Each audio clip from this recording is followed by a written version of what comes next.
दोस्तों, राहुल फल खरीदने मंडी आया था, मगर सब्जी मंडी में उसने जो देखा तो वो हैरान रह गया। उसके कदम ठिठक गए। उसकी नज़र सड़क के किनारे एक चादर बिछाकर सब्जी बेच रही एक महिला पर पड़ी थी। उसके बाद वो उससे मिलने मुंह पर रुमाल बांधकर जाता है। आखिर कौन थी वो महिला जो सड़क के किनारे सब्जी बेच रही थी, और राहुल अपना मुंह छिपाकर उससे मिलने क्यों गया? इस पूरी कहानी की सच्चाई को जानने के लिए वीडियो को अंत तक जरूर देखें। नमस्कार, आदाब, सत श्री अकाल, राम राम जी। मैं दिलीप यादव। आज की जो सच्ची कहानी है कानपुर जिले की है, जहां पर सब्जी मंडी में सड़क के किनारे जो महिला सब्जी बेच रही थी वो कोई और नहीं थी बल्कि राहुल की तलाकशुदा पत्नी थी। उसके सामने थोड़ी सी सब्जी रखी हुई थी, कुछ आलू, ताज़े टमाटर, थोड़ी सी हरी मिर्च, 4-5 नींबू और धब्बेदार फूल गोभी। एक लकड़ी की कैरेट में कुछ आम भी थे जिनके ऊपर सूखी घास रखी हुई थी। वो चुपचाप बैठी थी, आंखों में इंतजार था, लेकिन चेहरा थका हुआ और बुझा बुझा लग रहा था। राहुल को याद आया, रानी हमेशा कहा करती थी, तुमसे 100 गुना बेहतर अच्छा पति मुझे मिलेगा। मगर हकीकत में वो यहाँ अकेली सब्जी बेच रही थी। राहुल को मन ही मन में एक अजीब सी खुशी हुई, मगर तभी एक और ख्याल आया, क्या सच में उसकी जिंदगी खराब हो गई है? राहुल अनजाने में उसकी तरफ बढ़ा, लेकिन अचानक रुमाल से अपना चेहरा ढक लिया। 8 सालों में वो काफी बदल चुका था, थोड़ा मोटा हो गया था, रंग भी साफ हो गया था और सूट बूट में वो बिल्कुल साहब लग रहा था। ऊपर से चेहरा ढका होने के कारण उसे पहचान पाना नामुमकिन था। वो धीरे धीरे उसके पास पहुंचा। अब वो साफ देख सकता था, रानी बहुत दुबली हो गई थी, चेहरा मुरझाया हुआ था, रंग भी पहले से ज्यादा सांवला लग रहा था। राहुल को शक हुआ कि शायद वो कोई और हो, मगर फिर उसकी नज़र रानी के माथे के उस बड़े से तिल पर पड़ी जिससे उसकी पहचान कभी नहीं बदली थी। रानी ने उम्मीद भरी आंखों से उसकी तरफ देखा और जल्दी से बोली, क्या चाहिए साहब? पास ही सब्जी बेच रही एक दूसरी महिला ने टोका, इसके पास तो बासी सब्जी है साहब, ताजी चाहिए तो इधर आ जाइए। रानी झट से बोली, बासी नहीं है साहब, बस धूप में थोड़ा मुरझा गई है, वरना आज सुबह की खरीदी थी। राहुल को उसके चेहरे पर बेबसी और लाचारी साफ दिख रही थी। 6 साल उसने इसी औरत के साथ गुजारे थे। तलाक जरूर हुआ था, लेकिन उन 6 सालों में कुछ खूबसूरत लम्हे भी थे। वो बिना कुछ बोले आमों की कैरेट की ओर झुका और उसके ऊपर से घास हटाकर आम देखने लगा। ये तो सच में खराब हो चुके हैं, उसने आमों को गौर से देखते हुए कहा। रानी अधीर होकर बोली, नहीं साहब, खराब नहीं हुए हैं, बस थोड़े से अलसाए हुए लग रहे हैं, एक खाकर देख लीजिए, अगर पसंद ना आए तो मत लीजिएगा। राहुल जाने लगा, मगर रानी की आवाज फिर आई, ले लो साहब, शाम का वक्त हो गया है, सस्ते लगा दूंगी। तभी रानी की जुबान से निकला, 2 दिन से बेटी की तबीयत खराब है, दुकान ठीक से नहीं लगा पा रही हूँ। राहुल का दिल धक से रह गया। उसकी प्यारी बेटी प्रीति उसे आखिरी बार तलाक के वक्त देखा था, तब सिर्फ 4 साल की थी, अब तो 12 साल की हो गई होगी। रानी ने आम उठाकर उसकी तरफ बढ़ाया, मगर राहुल तो बेटी के ख्याल में खो चुका था। वो जल्दी से बोला, सारे आम तोल दो। रानी बोली, सारे? हाँ, सारे। वो खुशी खुशी आम तोलने लगी। 8 किलो आम निकले। उसने कहा, 100 किलो के रेट से बेच रही थी, मगर आप पूरे ले रहे हो तो 80 रुपए किलो में लगा दूंगी, 640 रुपए हुए। राहुल ने 500 के 2 नोट पकड़ाए और जाने लगा। रानी पीछे से पुकार उठी, साहब, 100 रुपए किलो के हिसाब से भी जोड़े तब भी 800 रुपए होते हैं, आपने 200 रुपए वापस ले लीजिए। राहुल ठिठक गया। रानी उठकर पास आई और उसकी हथेली पर 2 नोट रख दिए। भीख नहीं चाहिए साहब, भीख न मांगनी पड़े इसीलिए दुकान लगाई हूँ। राहुल ने उसकी आंखों में देखा। कुछ देर चुप रहने के बाद बोला, तुम्हारा पति कुछ नहीं करता क्या? रानी हल्की मुस्कान के साथ बोली, पति से 8 साल पहले तलाक हो गया था साहब। राहुल चौंक गया। वो बिना कुछ बोले आगे बढ़ गया, लेकिन चलते चलते अचानक बोला, तुम जैसी खुददार औरत के साथ तुम्हारे पति ने जरूर कुछ गलत किया होगा, तभी रिश्ता टूट गया। रानी पीछे से जवाब देती बोली, नहीं साहब, पति अच्छा था, बस दिन खराब थे। राहुल अब वहां रुक नहीं सका, तेजी से अपनी गाड़ी की तरफ बढ़ गया, लेकिन जाने से पहले मुड़कर देखा, रानी अपनी दुकान समेट रही थी। शायद उसकी आज की कमाई हो गई थी, इसीलिए अंधेरा होने से पहले ही वो घर जा रही थी। राहुल का मन किया कि उसके पीछे जाए, ये देखने की वो कहाँ रहती है, और प्रीति को देखने की बेचैनी भी बढ़ गई थी। रानी ने तलाक के बाद किसी से शादी नहीं की, ये बात भी उसके दिल में खटक रही थी। रानी अपनी सब्जी के झोले को कंधे पर डालकर घर की ओर चल पड़ी। राहुल भी धीरे धीरे उसके पीछे हो लिया, काफी फैसला बनाकर, ताकि वो उसे देख न पाए। उसके मन में एक ही सवाल गूंज रहा था, रानी कानपुर में कैसे आई? उसका घर तो गांव में था, वहां उसके 2 भाई थे, उन्होंने बहन को अकेला कैसे छोड़ दिया? तलाक के वक्त तो बड़ा उछल रहे थे, लेकिन उसे एक तसल्ली जरूर हुई कि रानी ने आज तक भी उसे बुरा नहीं समझा। राहुल धीरे धीरे चलते हुए भी खुद को भारी महसूस कर रहा था, आंखों में आंसू आ गए थे। उसे वो रात याद आई जब रानी ने कहा था, आप मेरे स्वाभिमान की रक्षा कर लेना जी, बाकी आपके साथ रहकर मैं सब कुछ सह लूंगी। लेकिन मैं उसके स्वाभिमान की भी रक्षा नहीं कर पाया था। राहुल के सामने उसकी भाभी रानी को अक्सर जलील करती थी, मगर वो चुपचाप खड़ा सुनता रहता था। रानी खुददार थी, बिना गलती के सर झुकाना उसे बिल्कुल पसंद नहीं था। एक दिन अपमान सहते सहते वो मायके चली गई। फिर राहुल ने भाभी की बातों में आकर उसे तलाक का नोटिस भेज दिया। ये उसकी सबसे बड़ी गलती थी। राहुल अपने भाई और भाभी की बहुत इज्जत करता था, इसीलिए उसने पत्नी से ज्यादा भाभी पर भरोसा किया। 4 साल उसकी शादीशुदा जिंदगी बहुत अच्छी तरीके से बीती, लेकिन 5वें साल से झगड़ा शुरू हो गया। रानी को सबसे ज्यादा तकलीफ तब होती थी जब भाभी किसी बात पर प्रीति को थप्पड़ मार देती थी। इस बात पर रोज झगड़े होते। रानी अलग होने का दबाव बना रही थी, मगर राहुल को यह बिल्कुल पसंद नहीं था। उसका भाई और भाभी पुश्तैनी दुकान का बंटवारा नहीं करना चाहते थे। वे चाहते थे कि राहुल उनके साथ ही काम करता रहे, मगर जब उसे और रानी को पैसे की जरूरत होती तो भाभी से मांगने पड़ते। रानी ये बर्दाश्त नहीं कर पाई। राहुल रानी के पीछे पीछे, रानी रास्ते में एक मेडिकल स्टोर से कुछ दवाइयाँ ली और एक तंग गली में मुड़ गई। राहुल निश्चित दूरी बनाकर उसके पीछे पीछे चल रहा था। कुछ देर बाद वो शहर के बाहरी इलाके की एक बस्ती में पहुंची। राहुल की सांसें भारी हो गई। एक टूटा फूटा सा घर, जिसके बाहर चौक में 2 खाट पड़ी थी। एक खाट पर प्रीति लेटी हुई थी, बिल्कुल कमजोर, बीमार और सूखी हुई सी। दूसरी खाट पर एक बुजुर्ग महिला लेटी थी। राहुल पहचान गया, वो रानी की माँ थी, यानी उसकी सास। रानी घर में घुसी तो उसकी माँ धीरे से उठकर बैठ गई। प्रीति भी उठ गई। वो पहले से बड़ी हो गई थी, लेकिन बहुत कमजोर और बीमार लग रही थी। राहुल की आंखें नम हो गईं। उसे याद आया जब प्रीति छोटी थी तो हर वक्त उसकी गोद में चिपकी रहती थी। आज वो उससे इतनी दूर थी, इतनी अलग। राहुल खुद को रोक नहीं पाया। उसका दिल किया कि दौड़कर वो जाए और प्रीति को सीने से लगा ले, लेकिन नहीं, वो लाख चाहकर भी घर के अंदर नहीं जा सकता था। कुछ देर तक वहीं खड़ा रहा, प्रीति को देखता रहा और उसकी आंखों से आंसू बहते रहे। फिर धीरे धीरे वो वहां से लौट आया। राहुल के दिल में गुस्से का तूफान था। भाभी ने उसके हंसते खेलते घर को बर्बाद कर दिया था। तलाक के समय भाभी ने बड़े गर्व से कहा था, चिंता मत करो, जल्दी ही तुम्हारी दूसरी शादी करवा दूंगी। 8 साल बीत गए, शादी तो क्या, राहुल अब तक अकेला ही जी रहा था। अब राहुल हर रोज शाम को रानी की दुकान पर जाने लगा, रुमाल से चेहरा ढककर। वो वहां जाता, ढेर सारी सब्जियां और फल खरीदता ताकि रानी प्रीति का अच्छे से ख्याल रख सके। लेकिन वो खुद को बेनकाब करने की हिम्मत नहीं जुटा पा रहा था। रानी के सामने जाने के ख्याल से ही दिल जोर जोर से धड़कने लगता। राहुल जितनी सब्जी लाता उसमें से जितनी जरूरत होती रख लेता था, बाकी सब आवारा पशुओं को खिला देता था। कुछ दिन बाद राहुल का भाई दुकान पर हिसाब लेने के लिए आया। बचत के पैसे कहाँ गए? भाई ने पूछा। राहुल शांत स्वर में बोला, खर्च हो गए। भाई भड़क उठा, इतने सारे पैसे कहाँ खर्च कर दिए? राहुल ने आंखें उठाकर देखा और धीमे से बोला, काम था, खर्च हो गए।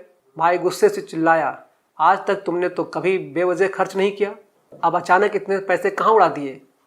राहुल ने पहली बार हिम्मत करके कहा, गुस्सा क्यों हो रहे हो भाई, कमाई भी तो मैंने ही की थी, इसीलिए खर्च भी मैंने कर दिए, मेरी भी कुछ जरूरतें हैं। तेरी जुबान कैसे खुल गई? भाई आग बबूला होकर बोला, तुम्हें शर्म नहीं आती, मुझसे जुबान लड़ाने लगे? राहुल ने ठंडी आवाज में जवाब दिया, मैं जुबान नहीं लड़ा रहा भाई, बस एक बात कह रहा हूँ, मैं कमाता हूँ तो खर्च भी कर सकता हूँ।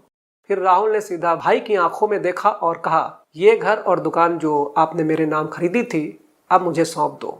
भाई चौंक गया, क्या मतलब? राहुल ने बिना हिचकिचाए कहा, आपके पास पुश्तैनी घर और बड़ी दुकान है जिसकी कीमत इस दुकान से कहीं ज्यादा है, उसे आप रखिए, लेकिन ये छोटा सा घर और ये दुकान मुझे दे दीजिए, अब मैं अकेला जीना चाहता हूँ। भाई सन रह गया, फिर जोर से हंसते हुए बोला, तू कैसी बातें कर रहा है, मैं तुझे अकेले कैसे छोड़ सकता हूँ। फिर प्यार से उसके कंधे पर हाथ रखकर बोला, अभी तो तेरी शादी करानी है, तेरा फिर से घर बसाना है। राहुल बिना बोले उसे देखता रहा। अब उसे किसी और के फैसले की जरूरत नहीं थी। वो खुद तय करेगा कि उसकी जिंदगी कैसे चलेगी। अब मेरी झूठी फिक्र करना बंद करो। राहुल की आवाज में अब दर्द के साथ गुस्सा भी था। आप और भाभी ने मिलकर मुझे मेरी बीवी से अलग करवा दिया, मेरा बसा हुआ घर उजाड़ दिया। 8 साल हो गए मेरी शादी टूटे हुए, लेकिन आपने कभी मेरी शादी की बात ही नहीं चलाई। क्यों? क्योंकि आप दोनों मेरी शादी करवाना ही नहीं चाहते थे। आपको तो फ्री में एक नौकर मिल गया था और साथ में मेरी प्रॉपर्टी भी। राहुल का बड़ा भाई अब चुप था। उसके चेहरे पर कोई जवाब नहीं था। राहुल आगे बढ़कर बोला, अगर पापा मेरी शादी करवा कर नहीं मरे होते तो शायद आप लोग मेरी शादी भी नहीं होने देते। उसके आंखों में आंसू थे, लेकिन गुस्से से भरे हुए। अब मैं खुद अपनी शादी करूंगा और आप दोनों भगवान के लिए मुझे मेरे हाल पर छोड़ दो। वो थोड़ा रुका और ठंडी आवाज में बोला, और अगर मुझसे फिर कोई चालबाजी करने की कोशिश की तो मैं गांव जाकर अपनी प्रॉपर्टी में हिस्सा लेकर रहूंगा। राहुल के भाई को अब समझ में आ गया था कि उसकी चालाकी पकड़ में आ चुकी है। अब उसकी और उसके बीवी की यहाँ पर एक भी नहीं चलने वाली थी। वो कुछ नहीं बोला और चुपचाप वहां से चला गया। अब राहुल पूरी तरीके से भैया और भाभी के चंगुल से आजाद हो गया था। राहुल को अब बस रानी और प्रीति की याद सता रही थी। वो दोपहर होते ही रानी की दुकान पर पहुंच गया। रानी आज ढंग के कपड़े पहनकर बैठी थी, लेकिन उसकी आंखों में चिंता और उदासी साफ झलक रही थी। राहुल ने धीरे से पूछा, आपकी बेटी अब कैसी है? रानी ने उसकी आंखों में देखा और गहरी आवाज में बोली, क्यों, वो आपकी बेटी नहीं है? राहुल चौंक पड़ा। रुमाल से मुंह ढका था, फिर भी रानी ने उसे पहचान लिया था। रानी ने गहरी नजरों से उसकी आंखों में झांका और कहा, रोज रोज उसका हालचाल पूछने चले आते हो, लेकिन उससे मिलने की हिम्मत नहीं होती। फिर उसने तंज कसते हुए पूछा, कि आपके भाई और भाभी ने मना किया है कि अपनी बेटी से मत मिलो? राहुल ने सिर झुका लिया, धीरे से बोला, मैंने भैया और भाभी से सारे रिश्ते तोड़ दिए हैं। फिर रुमाल हटाकर अपनी भरी हुई आंखों से रानी को देखा। बहुत मन करता है उससे मिलने का। रानी की आंखें नम थी। रानी ने हल्की मुस्कान के साथ कहा, मिल लो, मैंने कब मना किया है? रिश्ता मुझसे टूटा हुआ है, बेटी से तो नहीं। राहुल ने धीरे से पूछा, तुमने मुझे कैसे पहचाना? रानी ने हल्के से आह भरी और बोली, पत्नी हूं ना तुम्हारी। पीछे की चाल देकर पहचान लिया। पहले दिन ध्यान नहीं दिया, लेकिन दूसरे दिन समझ गई थी। फिर उसने राहुल की आंखों में देखा और कहा, जब भी तुम प्रीति के बारे में पूछते हो, तुम्हारी आंखों में जो दर्द होता है वो सिर्फ एक पिता की आंखों में ही हो सकता है। अपना चेहरा तो छुपा लिया, मगर बेटी से मिलने की तड़प छुपा नहीं पाए। रानी ने पर्स से एक कागज निकाला और कहा, ये घर का पता है, वहां चले जाओ, प्रीति से मिल लो, मैं शाम तक आऊंगी। राहुल ने कागज नहीं लिया। वो धीमे से बोला, नहीं, तुम साथ चलो, तभी मैं उससे ठीक से बात कर पाऊंगा। उसकी आवाज कांप रही थी। जब मुझसे दूर गई थी तब वो बहुत छोटी थी, अब शायद वो मुझे पहचाने भी ना। रानी की आंखों में आंसू आ गए। उसने जल्दी से आंसू पोंछ लिए और ठंडी आवाज में कहा, शादी की एल्बम आज भी मेरे पास है, वो रोज तुम्हारी तस्वीर देखती है, तुम्हें जरा भी नहीं भूली है। राहुल ने फिर विनती की, नहीं, तुम मेरे साथ चलो, मैं तुम्हारे साथ ही मिलना चाहता हूँ। रानी झुला गई। क्यों गरीब के पेट पर लात मार रहे हो? धंधे का टाइम है, अगर दुकान बंद कर दी तो कुछ भी नहीं बिकेगा। राहुल बिना सोचे बोल पड़ा, सारा सामान मैं खरीद लूंगा, लेकिन तुम मेरे साथ चलो प्लीज। रानी का दिल धड़क उठा। उसने तंज कसा, क्यों, तुम्हारी दूसरी पत्नी यहाँ आने से मना करती है क्या? राहुल की आंखों में दर्द छलक आया। मैंने दूसरी शादी नहीं की। ना जाने क्यों ये सुनकर रानी के दिल को थोड़ी राहत मिली। वो बिना कुछ कहे दुकान बाजू वाले को संभालने के लिए बोलकर राहुल के साथ गाड़ी में बैठकर चल दी। रास्ते में रानी ने राहुल से पूछा, तुम इस शहर में क्या कर रहे हो? राहुल ने सारी कहानी सुना दी। अब मैं हमेशा के लिए यहीं रहूंगा, भाई भाभी से हमेशा के लिए रिश्ता तोड़ दिया है। रानी को सुनकर अजीब लगा।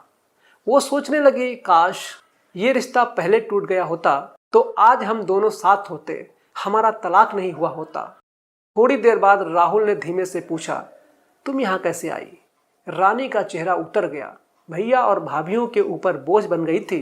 धीरे धीरे उसने अपनी दर्द भरी कहानी सुनाई। शुरू में सब ठीक था, लेकिन फिर असलियत सामने आने लगी। भाई पहले साथ था, लेकिन बाद में भाभीियों की सुनने लगा। तुम्हें तो पता ही है, कुत्तों की तरह फेंकी हुई रोटियां मैं नहीं खा सकती थी। ये घर मेरे मामा का है, वे दिल्ली में रहते हैं, इसलिए माँ के पास इसकी चाबी थी, हम यहाँ रहने आ गए। राहुल थोड़ी देर चुप रहने के बाद हिम्मत करके पूछा, एक बात कहूँ? रानी ने हल्की आवाज में कहा, क्या? राहुल ने डरते हुए पूछा, क्या आज भी मेरी याद आती है? रानी चुप रही। उसने अपना चेहरा दूसरी तरफ घुमा लिया। राहुल नहीं देख पाया, रानी की आंखों से आंसू बहने लगे थे। रानी बाहर देखते हुए बोली, अब किसी की याद नहीं आती। सुबह से शाम तक यही सोचती हूँ कि रोजी रोटी कैसे कमाऊं। राहुल ने जब रानी का जवाब सुना तो उसका दिल मायूस हो गया। रास्ते भर वो चुप ही रहा। रानी रास्ता बताती गई और वो गाड़ी चलाता रहा। उसे ये बताने की जरूरत नहीं पड़ी कि वो पहले भी इस गली में आ चुका है। छुप छुप कर अपनी बेटी की झलक देखने के लिए जैसे ही घर के अंदर कदम रखा, राहुल का दिल अंदर से तड़क उठा। घर की हालत बहुत खराब थी, दीवारों का प्लास्टर झड़ चुका था, दरवाजे पुराने और जर्जर थे। रानी उसे अंदर ले गई। कमरे के पास पहुंचकर रानी बोली, प्रीति देखो कौन आया है। प्रीति अब ठीक हो चुकी थी। वो बाहर आई और सामने खड़े राहुल को टुकुर टुकुर देखने लगी। तभी रानी की माँ भी बाहर आ गई। प्रीति ने राहुल को देखा और तुरंत अपनी माँ से लिपट गई। रानी मुस्कुराकर बोली, डरो मत बेटा, ये तुम्हारे पापा हैं। प्रीति के मायूस होंठ हिले। पापा? मगर ये गंदे पापा हैं, इन्होंने आपको बहुत रुलाया है। राहुल की आंखें भर आई। जिस डर से वो अकेले नहीं जाना चाहता था वही हुआ। उसने सास के पैर छूने की कोशिश की, लेकिन वो पीछे हट गई। दूर रहो हमसे, अब हमारा तुम्हारा रिश्ता ही क्या है। राहुल घुटनों के बल बैठ गया। उसकी आंखों में दर्द था। उसने कांपते हाथों से बेटी को अपनी बाहों में बुलाया, लेकिन प्रीति वहीं खड़ी रही। रानी ने उसकी पीठ थपथपाई, जाओ बेटा, पापा से मिलो। बस इतना सुनते ही प्रीति दौड़कर राहुल के गले लग गई। राहुल ने उसे अपनी बाहों में कस लिया। माफ कर दो मेरी बच्ची, बहुत बड़ी गलती कर दी मैंने। वो फबक कर रोने लगा। फिर वो गाड़ी की ओर भागा और डिग्गी खोलकर बोला, देखो मैं तुम्हारे लिए क्या लाया हूँ। थैली में चॉकलेट, बिस्किट, खिलौने, कपड़े, हर चीज़ थी जिससे प्रीति खुश हो जाए। वो खिलखिलाने लगी। रानी चुपचाप खड़ी देख रही थी। उसका दिल जोर से धड़क रहा था, क्या इसमें मेरे लिए भी कुछ होगा? लेकिन जब थैली खाली हो गई तो उसकी आंखों में हल्की मायूसी उतर आई। प्रीति खुशी से उछल रही थी और रानी बस खामोश। जब लौटने लगे तो रानी कार में चुपचाप बैठ गई। राहुल ने हल्की मुस्कान के साथ कहा, एक बात पूछूं? क्या? अगर तुम्हारे लिए कुछ लाता तो तुम लेती? रानी ने उसे तिरछी नज़रों से देखा और फिर उदास होकर बोली, जब लाते तब देखते, अब छोड़ो ये सब। राहुल झट से बोल पड़ा, लाया हूँ। रानी का दिल जोर से धड़कने लगा। उसने अपनी बेचैनी छिपाते हुए कहा, ला दो, अब इतने प्यार से लाए हो तो मना कैसे कर सकती हूँ। राहुल ने अपनी जेब से कुछ निकाला और अपनी मुट्ठी में छुपा लिया, फिर धीरे से रानी के हाथ में रख दिया। जैसे ही रानी ने हाथ खोला उसकी सांसें थम गई। वो एक मंगलसूत्र था। रानी स्तब्ध रह गई। राहुल ने गाड़ी किनारे रोक दी और कांपती आवाज में कहा, मना मत करना प्लीज, नहीं तो मेरा दिल टूट जाएगा। रानी ने मंगलसूत्र को मुट्ठी में कसकर पकड़ लिया था। उसकी आंखें नम हो गई थी। राहुल की आवाज कांप रही थी, मैंने बहुत देर कर दी रानी, लेकिन अब तुम्हारा साथ कभी नहीं छोड़ूंगा। हम फिर से नया संसार बसाएंगे, जहाँ प्रीति को अच्छी परवरिश मिलेगी, जहाँ अम्मा का बुढ़ापा सुकून से बीतेगा। रानी की आंखों से आंसू बहकर जमीन पर गिरने लगे। उसने मंगलसूत्र वापस करने के लिए हाथ आगे बढ़ाया, लेकिन राहुल ने हाथ जोड़ लिए। रानी ने एक गहरी सांस ली और धीरे से बोली, अपने हाथों से पहना दो। राहुल की खुशी का ठिकाना नहीं रहा। कांपते हाथों से उसने मंगलसूत्र उठाया और रानी के गले में डाल दिया। रानी ने उसका हाथ थाम लिया और मुस्कुराकर कहा, अब दुकान नहीं जाना, अपने घर ले चलो। राहुल ने गाड़ी मोड़ी, प्रीति और अम्मा को अंदर बिठाया गाड़ी में और खुशी खुशी अपने घर की ओर रवाना हो गया। आज वो मकान सच में एक घर बनने जा रहा था। राहुल अपने घर पहुंच गया और जहां वो अकेला रहा करता था, अब वहां 4 लोग रहते हैं। राहुल अपनी पत्नी को पाकर बहुत खुश है। रानी भी अपने पति की सेवा करती है, अपनी माँ की देखभाल करती है और प्रीति एक अच्छे से स्कूल में पढ़ने लगी है। दोस्तों, ये थी आज की कहानी। आपको जैसी भी लगी हो कमेंट करके हमें ज़रूर बताइएगा, और अगर कहानी अच्छी लगी हो तो वीडियो को लाइक कर दीजिए, अपने दोस्तों को शेयर कर दीजिए। और हाँ, यदि आपने अभी तक हमारे चैनल को सब्सक्राइब नहीं किया है तो कृपया करके चैनल को सब्सक्राइब कर दीजिए ताकि हमारा हौसला बना रहे। धन्यवाद। जय हिंद।